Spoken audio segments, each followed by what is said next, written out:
tier 2 city in India. We built our first large tier 4 city data center in Vijayawada in Andhra Pradesh. And so to that extent, I connect with a lot of things what Sunil was saying and talking about on tier 2 and tier 3 cities. And sir, in your keynote, you talked about the importance of tier 2 and tier 3 cities. So I think I'm one of those believers that, India economy, we talk about $5-10 trillion economy. I think we need to make the untapped market be part of this GDP to get to that level.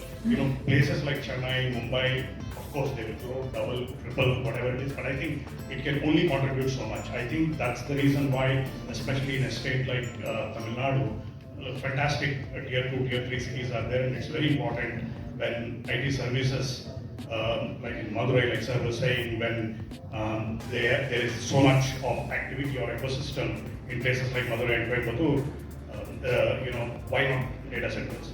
So I think from that aspect, I think it's very important to focus on that. But is it easy? I think there are a few things that needs to be done, and our colleagues talked about Chennai becoming an alternative to a lot of cities in APAC, right? Which is absolutely true. I think fantastic opportunity.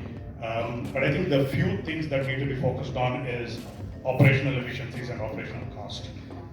In this aspect, I think green initiative becomes very, very important. So if, for example, we talked about edge data centers. If you need to put edge data centers in 10-15 cities in Tamil Nadu, how do you make it operationally effective at an umbrella level or at a company level, right? So that's where I think one of the things that I would like to suggest is, I think data centers need to be given the freedom and the opportunity to produce their own green power.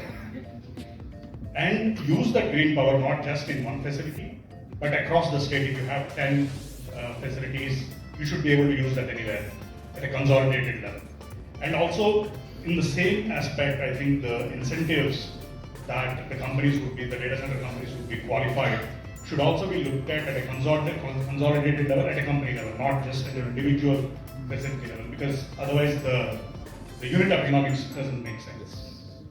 So I think that's another suggestion that I would like to make. But I think a lot of other things were, mentioned by my colleagues, so I do not want, in the interest of keeping it short, I do not want to repeat all of those things.